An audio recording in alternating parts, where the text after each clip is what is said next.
Welcome back. Washington, D.C. is home to dozens of tax-exempt institutes, centers, and foundations which attempt to influence American public opinion and, by extension, the policies of the government in Washington.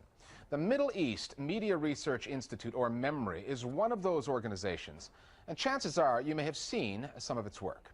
MEMRI monitors primarily Arabic language television broadcasts. Then it links to some video clips in particular and provides translations of them for you. The links lead viewers to anything from fiery Muslim clerics making controversial pronouncements to Palestinian cartoon characters attacking the state of Israel. And those video clips have been featured on just about every major news network in the United States. While MEMRI's stated goal of bridging the language gap sounds noble enough, critics say that its motives are anything but. The Listening Post's Jason Mojica now on an organization that's out to influence how the Middle East is seen in the rest of the world's media. Since 1998, a Washington, D.C.-based organization called MEMRI has been making a big impact on how the Middle East is perceived in Western media. You may not have heard of them, but chances are you know their work. You've seen it on CNN. A man with what seems to be an American accent, training with a Taliban-style group in Somalia. Fox. A cleric and former diplomat at the Saudi embassy here in Washington says Mickey Mouse should be killed. Sky. Mickey Mouse is a soldier of Satan. NBC. The message to kids is very clear. America is the enemy. And CBS. Here's what he said on your state-controlled television. You've even seen it on Comedy Central's The Daily Show. Did that kid's show with the mouse, Part 4, that told children to martyr themselves and to kill Israelis and things? MEMRI is a translation service, essentially. It sort of gives you the Middle East through the media of the Middle East. Television shows, debates, sometimes sermons in mosques. They even monitor and translate criticism of their own organization.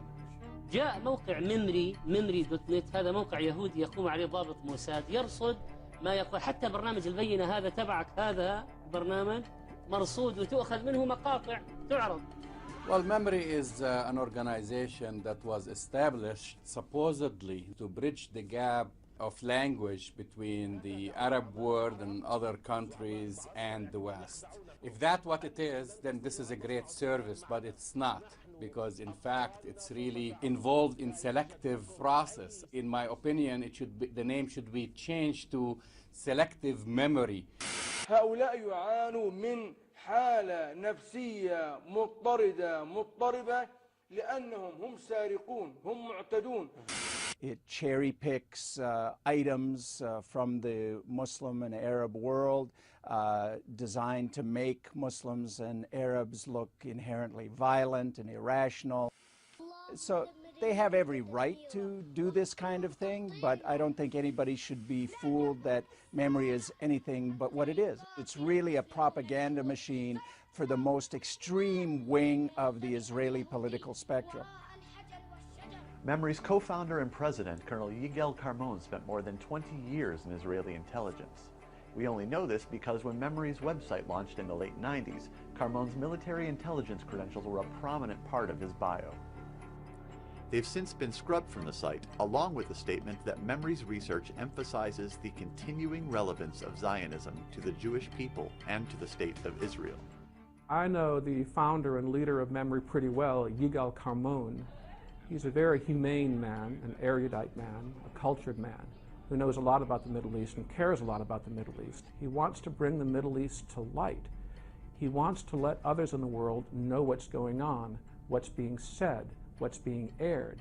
Otherwise, we're in the dark. For an organization that operates in the U.S. as a tax-exempt charity devoted to educating the public about the Middle East, MEMRI is not very interested in educating the public about its organization. We contacted MEMRI in hopes of speaking with Mr. Carmon. Neither he nor anyone else from MEMRI would agree to an interview. The people involved with MEMRI are some of the infamous Islamophobes and pro-Israel extremists like Buck Revell, Elliot Abrams, Stephen Emerson, all of these people, extremists in favor of any policy put forward by the State of Israel and anything that will make Islam and Muslims look inherently dangerous and irrational.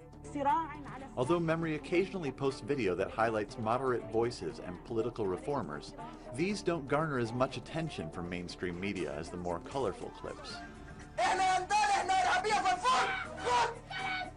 You're talking about fringe elements. Of course, you've got the Hamas station Al-Aqsa, and you have other stations which has established a major reputation like Al Jazeera, Al Arabiya. So you cannot put those stories coming from Al-Aqsa forward and say, this is a representation of the Arab world. It's not. MEMRI has a very subtle but deep influence with media around the world. When they don't have any other access to translations, MEMRI is often the only source. In the US, there is a major difference between CNN, Fox, MSNBC, and so on. But when it comes to a story or a clip fed to them by MEMRI, they all seem to jump on the bandwagon without questioning the source, without questioning the facts, without questioning the translation of the material. Anti-Israel. Well, it's had a big impact, certainly on journalists like me. It has made us smarter about the Middle East. It has allowed us to see and hear what Middle Eastern leaders are saying to their own people in their own tongues. لا أتصور أن نستغرق أكثر من 11 يوما لمحو إسرائيل عن الوجود. It's a little like somebody in Iran translating the American media into Farsi, but only selecting stories that have to do with domestic abuse. Would the translations be accurate? Would it really matter? While MEMRI's video clips may not be representative, that does not mean they are unimportant. Look, I have no problem of anyone showing any kind of egregious moments. I'm not saying that you don't have these kind of stories or they don't happen. I'm questioning the motives and the agenda.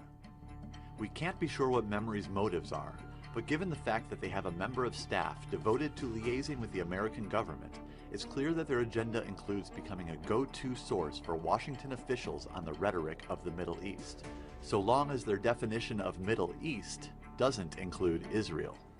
MEMRI pays Middle Easterners the compliment of listening to what they say and taking what they say seriously.